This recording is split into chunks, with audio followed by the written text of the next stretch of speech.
అందరికీ ముందుగా భగినీ హస్తభోజనం పండుగ శుభాకాంక్షలు. భగినీ హస్తభోజనం అనేటటువంటి ఒక పండుగ చాలా అమోఘమైనటువంటి పండుగ, సామాజిక సందేశాన్ని అందించేటటువంటి పండుగ. ఈ పండుగ కార్తీక మాసం శుద్ధ విధియ రోజున వస్తుంది. ఈ పండుగతోటి దీపావళి పండుగ మొత్తం పూర్తవుతుంది. అంటే ఆశ్వీజ మాసంలో బహుళ త్రయోదశి నుండి చతుర్దశి, అమావాస్య, పాడ్యమి, విధియ 5 రోజులు ఒక అద్భుతమైనటువంటి పండుగ రోజులు.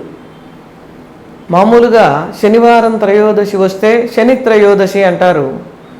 దీపావళి పండుగకు ముందు వచ్చే త్రయోదశిని ధనత్రయోదశి అని ఆ రోజున అమ్మవారికి పూజ చేస్తారు.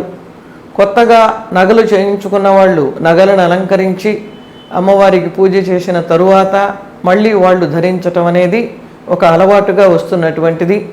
ధనలక్ష్మికి పూజ చేసుకుంటే ధనం బాగా సమకూరుతుంది కనుక దీనికి ధనత్రయోదశి అని పేరు పెట్టారు. ఆ తరువాత రోజున నరక చతుర్దశి.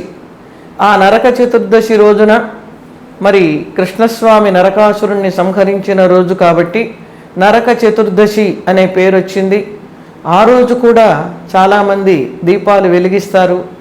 ఆ దీపాలని మరి గోగు పుల్లల లాంటి వాటిని దక్షిణపు దిక్కుగా తిరిగి తిప్పుతూ ఉంటారు, విష్ణు చక్రాలను తిప్పినట్టు. ఎందుకని అంటే దక్షిణ దిక్కు యముడికి అధీనమైన దిక్కు కనుక అక్కడ పితృదేవతలు ఉంటారు కనుక వాళ్ళకి వెలుగుని చూపిస్తూ వాళ్ళు ఏదైనా నరకంలో ఉంటే ఆ నరకంలో నుంచి వాళ్ళు తరించాలి అనేటటువంటి ఒక కోరికతోటి చేసేటటువంటి వేడుక నరక చతుర్దశి. ఆ తరువాత రోజున అమావాస్య, దానికే దీపావళి అని పేరు. దీపముల వరుసగా దీపాలని వెలిగించటం, మంచి విస్ఫోటకాలని అంటే పండుగ చేసుకున్నారు ఆనాడు నరకాసురుని పీడ విరగడైందని. అందుకని ఈ నరక చతుర్దశి వెళ్ళిన మరునాడు అందరూ చక్కగా స్వాతి అభ్యంగనం అంటారు, నువ్వుల నూనె ఒంటికి రాచుకొని ఉదయం తలంటి పోసుకొని సాయం సంధ్యా సమయంలో కృష్ణ పరమాత్మని అర్చించి దీపాలు వెలిగించి పిల్లలు సరదాగా ఈ తపాకాయలు కాల్చుకొని ఆ రాత్రికి చక్కటి మధుర పదార్థాలని స్వీకరించటం అనేది ఈనాటికి కూడా మనకి కనపడుతున్నటువంటి సంప్రదాయం. ఇక ఆ మరుసటి రోజు నుండి కార్తీక మాసం ప్రారంభమవుతుంది. ఈ కార్తీక మాసం మొట్టమొదటి రోజును బలిపాడ్యమే అని పిలుస్తారు. అంటే బలిచక్రవర్తి వచ్చి సంచరిస్తూ ఉంటాడట. బలిచక్రవర్తికి దానం అంటే ఇష్టం కనుక కార్తీక మాసం మొదటి రోజు నుండి చివరి రోజు వరకు ఎవరైతే దానాలు చేస్తారో వాళ్ళకి ఇంకా ఇంకా ఇంకా ఇంకా ధనాన్ని బలిచక్రవర్తి సమకూరుస్తాడు. ఎవరికి ఇష్టమైన పని చేస్తే వాళ్ళు ఆనందపడుతూ ఉంటారు. బలిచక్రవర్తికి దానం అంటే ఇష్టం కనుక మనం చిన్న దానం చేసినా పెద్ద ఫలితాన్ని ఇస్తాడు. అందుకని బలిపాడ్యమే అని పేరు. ఆ తరువాత రోజున ద్వితీయ, యమద్వితీయ, భ్రాతృద్వితీయ, పుష్యద్వితీయ, పుష్పద్వితీయ, యమద్వితీయ అని వీటికి పేర్లు. యమద్వితీయ అనే పేరు ఎందుకు వచ్చింది అంటే దానికి మనకి కొన్ని శాస్త్ర గ్రంథాలు కొన్ని కథలను వినిపిస్తున్నాయి. అసలు ఈ భగినీ హస్తభోజనం గురించి మనకి ఎక్కడన్నా శాస్త్రంలో ప్రమాణం ఉందా అంటే స్మృతి కౌస్తుభం, చతుర్వర్గ చింతామణి అనేటటువంటి శాస్త్ర గ్రంథాలలో దీనికి సంబంధించినటువంటి విషయాలు మనకి కనిపిస్తున్నాయి.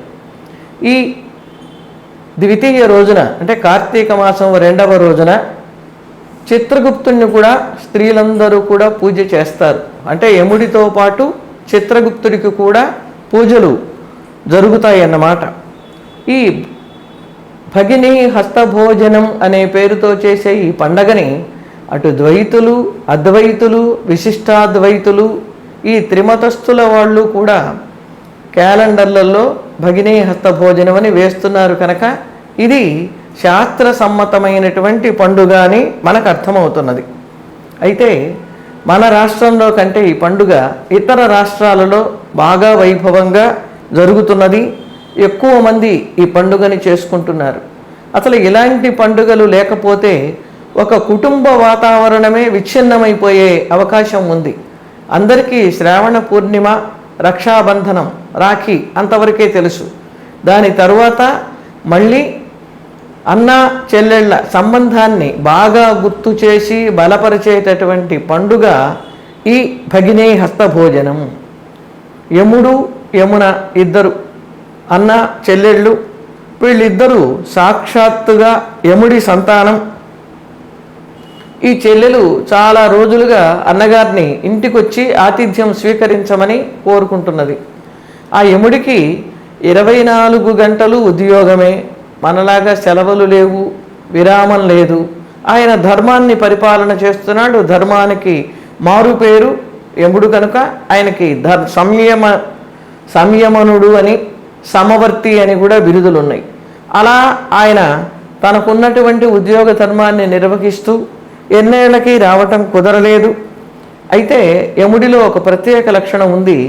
సామాన్యుల్ని తీసుకుని రావటానికి దూతలని పంపిస్తాడు, మహామహులైన వాళ్ళని తీసుకురావటానికి తానే స్వయంగా వెళతాడు. మనకి ఉదాహరణ సతీ సావిత్రి. ఆవిడ్ని యముడే సత్యవంతుడి ప్రాణాలు తీసుకుని రావటానికి వెళితే సావిత్రికి దర్శనం ఇచ్చాడు. ఇది మన అందరికీ తెలిసిన కథ. అలాగే మార్కండేయుడు అని ఒక మహాశివభక్తుడు ఉన్నాడు. ఆ మహాశివభక్తుడికి అకాల మరణం, చిన్నతనంలోనే మరణం వస్తుంది అని శాస్త్రంలో ఉన్నందువలన అతన్ని తీసుకుని రావటానికి శివభక్తుడు కనుక తానే స్వయంగా వెళ్ళాడు. యమపాశాన్ని తీసుకుని పాశాన్ని ఆ బాలకుడి మీద ప్రయోగించాడు. తన భక్తుడిపై యముడు అధికారాన్ని చూపిస్తున్నాడు అని పరమేశ్వరుడికి విపరీతమైనటువంటి కోపం వచ్చింది. తన త్రిశూలాన్ని ప్రయోగించాడు. ఇలా ఆ త్రిశూలం యముణ్ణి వెంటనంటి వస్తూ ఉంటే యముడికి ఎక్కడా దాగటానికి చోటు లేక మధ్యలో అనుకోకుండా తన చెల్లెలి ఇంటికి, యమున ఇంటికి వెళ్ళాడు. చాలా కాలానికి అన్నయ్య వచ్చాడు కదా అని ఆవిడ ఎంతో ఆనందంతో అన్నగారికి ఇష్టమైనటువంటి పిండి వంటలన్నీ చాలా స్వయంగా గబగబా చేసి భోజనాన్ని వడ్డించింది. ఆ శూలంతో పాటు పరమేశ్వరుడు కూడా వచ్చాడు.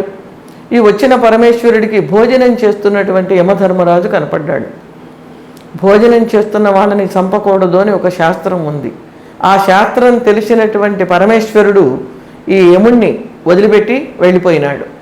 సరే, పరమేశ్వరుడు వెళ్ళిపోయిన తర్వాత భోజనం పూర్తిగా చేసి చెల్లెలితోటి ఆయన ఒక వరం ఇస్తాను కోరుకోమన్నాడు యమధర్మరాజు. అమ్మా, నీవు నన్ను ఇవాళ పరమేశ్వరుడు నుండి రక్షించావు కనుక నీకు ఏదైనా నేను మంచి వరం ఇస్తాను, వరాన్ని కోరుకో అన్నాడు.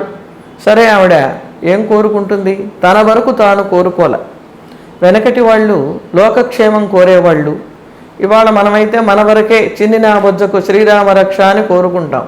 ఆవిడ ఒక వరం అడిగింది. అన్నయ్య, ఎవరైతే ఇవాల్టి రోజున తమ చెల్లెలి చేతి వంటకం భోజనం చేస్తారో, చెల్లెలికి పసుపు కుంకుమల్ని సమర్పిస్తారో వాళ్ళ ప్రాణాలు నీవు ఈ రోజున తీయకూడదు, ఆ వరం ఇమ్మన్నది.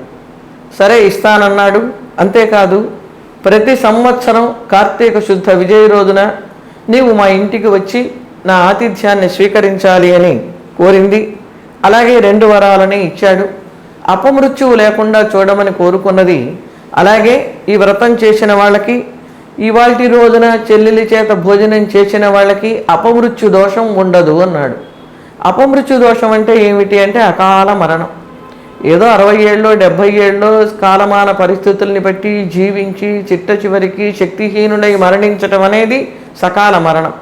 అలా కాకుండా 5 ఏళ్లకో 10 ఏళ్లకో ఏదో బలవత్తరమైనటువంటి వ్యాధి చేత కానీ ఏదైనా ప్రమాదవశాత్తు కానీ మరణించటం అకాల మరణము. దాన్ని అపమృత్యువు అంటారు. సరి అయిన సమయంలో మృత్యువు రాకపోవటమే అపమృత్యువు. అటువంటి బాధ లేకుండా యముడు వరం ఇచ్చినటువంటి రోజు ఇవాల్టి రోజున యముడు చెల్లెలింటికి భోజనానికి వెళతాడు కనుక యమలోకానికి తాళాలు వేసేస్తారు. ఈ ఒక్కరోజు యమలోకానికి సెలవు కనుక ఈ యమద్వితీయ రోజున దాదాపుగా ఎవ్వరికీ యమధర్మరాజు ప్రాణాలు తీసేటటువంటి పని పెట్టుకోడు. తనకి తన సిబ్బందికి కూడా సెలవని ప్రకటించుకున్నాడు. అందువలన ఈ రోజున ప్రాణ నష్టం అనేది జరగదు. ఇలా ఒక పురాణం మనకి కథని చెబితే ఈ అన్నా చెల్లెళ్ళ సంబంధాన్ని మరింత బలపరుస్తూ మరొక కథ మనకి వినిపిస్తున్నది. పూర్వం శ్రీకృష్ణ పరమాత్మ నరకాసురుణ్ణి సంహరించి బాగా అలిసిపోయి మార్గమధ్యంలో తన చెల్లెలు సుభద్ర ఇంటికి వెళ్ళాడు. సుభద్ర ఇంటికి కృష్ణ పరమాత్మ రాగానే అన్నగారు వచ్చారని సంతోషంతో, అందున రాక్షసుణ్ణి సంహరించి వచ్చాడు కాబట్టి సుభద్ర విజయ తిలకం దిద్ది అన్నగారిని ఇంటికి ఆహ్వానించి ఇష్టమైనటువంటి విందు భోజనాన్ని సమర్పించి చక్కగా సేద తీర్చింది.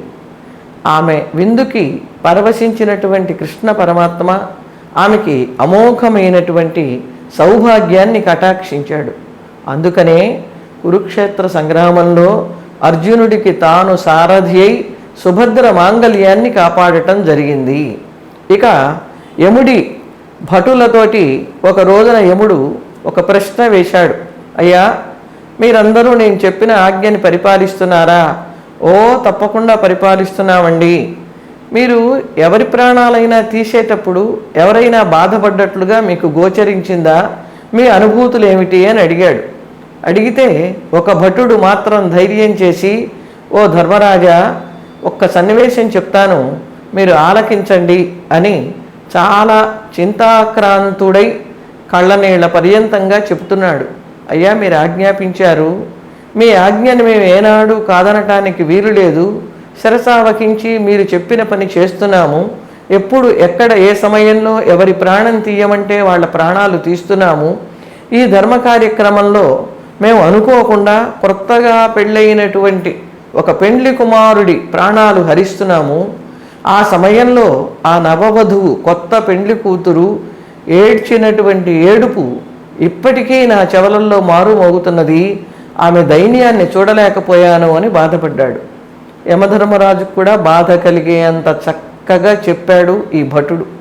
యముడికి కూడా మనస్సు కరిగింది, చాలా కష్టపడ్డాడు. సరే, జరిగింది జరిగిపోయింది. ఇక ముందు ఇలాంటివి జరగకుండా ఉండటానికి నేను ఒక నియమం చేస్తున్నాను. ఎవరైతే కార్తీక మాసంలో 2వ రోజున చెల్లెలి ఇంటికి వెళ్ళి విందు భోజనం చేసి ఆమెను సత్కరించి వస్తాడో అతడి ప్రాణాలు మీరు తీయవద్దు అని ఒక శాసనం చేశాడు. కనుక యమధర్మరాజు చేత ఒక మంచి శాసనాన్ని చేయించి ఆయుర్దాయాన్ని పెంచేటటువంటి అమోఘమైనటువంటి పండుగ భగిని హస్తభోజనం. భగిని అంటే తోడబుట్టినది, ఆమె చేతి మీదుగా వండి వడ్డించినటువంటి భోజనం. లోకంలో తల్లి తండ్రి తరువాత తోడబుట్టినటువంటి వాళ్ళకి ఎంతో ప్రేమ ఉంటుంది. ఆ ప్రేమతో వాళ్ళు వడ్డించినటువంటి పదార్థము అమృతం వలె పనిచేసి శరీరానికి, బుద్ధికి, ప్రాణానికి మంచి బలాన్ని కలిగిస్తుంది. నేపాల్ ప్రాంతంలో ఈ పండగని చాలా అద్భుతంగా జరుపుకుంటారు. మనకి రక్షాబంధనం ఎంత ముఖ్యమైనదో, రక్షాబంధనం రోజున అక్కగారింటికి తమ్ముడు వెళ్ళి రక్ష కట్టించుకొని వస్తాడు. ఆ రక్ష అందరికీ కనిపించేటటువంటి రక్ష. ఈ రక్ష కనిపించనటువంటి రక్ష. ఇక్కడ రక్షాబంధనం కట్టడం అనేది మనకి పైకి కనిపించదు, కానీ ఆ సోదరుడి యొక్క ఆయుర్దాయాన్ని పెంచేటటువంటి అద్భుతమైనటువంటి రక్షని కలిగించే పండుగ భగిని హస్తభోజనం. అయితే ఈ భగిని హస్తభోజనం రోజున ఏం చెయ్యాలి? వాళ్ళ శక్తి మేరకు వాళ్ళు చెల్లెలకి చీర, సారె, పసుపు, కుంకం తీసుకొని వెళ్ళి భోజనం చేస్తే అక్క కూడా తమ్ముడికి భోజనం పెట్టి వస్త్రాలు పెట్టి సన్మానించటం అనేది సంప్రదాయం. మరి సొంత చెల్లెళ్ళు లేని వాళ్ళు ఏం చేయాలి? పెదనాన్న పిల్లలో, పెనతండ్రి పిల్లలో ఉన్నటువంటి వాళ్ళ దగ్గరికి వెళ్ళి వాళ్ళ చేతి మీదుగా విందు ఆరగించి రావాలి. కొన్ని ప్రాంతాలలో తోడబుట్టిన వాళ్ళు లేకపోతే చంద్రుడికి హారతిచ్చి చంద్రుడినే సోదరుడిగా భావించేటటువంటి ఒక సంప్రదాయం కూడా మనకి కనిపిస్తున్నది. ఇలా యముణ్ణి కూడా, అంటే భగవంతుడు తప్ప మరొకరు ఆయుర్దాయాన్ని మనకి ఇవ్వలేరు. అలాంటి ఆయుర్దాయాన్ని మనకి బాగా కలిగించేటటువంటి అమోఘమైనటువంటి పండుగ భగిని హస్తభోజనం. దీన్నే భయ్యాదూజ్ అని అంటారు.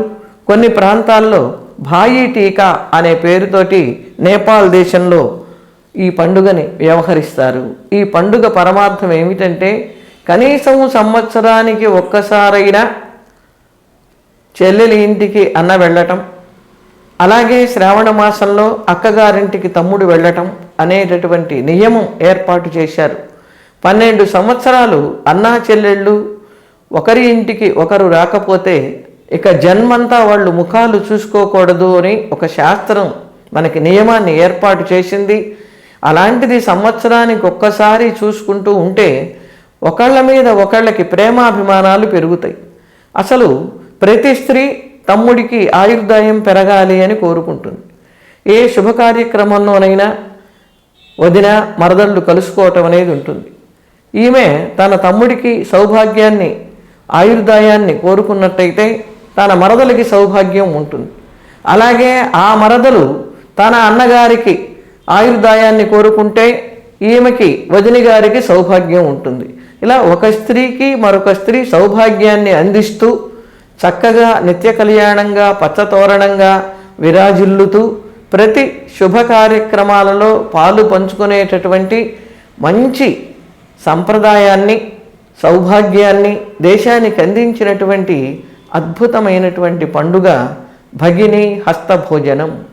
ఈ పండుగని మనం కూడా చేతనైనంత వరకు ఒకే గ్రామంలో ఉన్నవాళ్ళు కనీసం సాయం సమయాలకైనా వాళ్ళ అక్క చెల్లెళ్ళ ఇళ్లకు వెళ్ళి వారి చేతి మీదుగా భోజనం చేసి వారిని సన్మానించి వాళ్ళ చేత సన్మానాన్ని పొంది ఆ కుటుంబం ఈ కుటుంబం 2 కుటుంబాలు కూడా ఆనంద డోలికలలో ఉయ్యాలలూగాలి అని కోరుకుంటూ అందరికీ శుభాకాంక్షలు.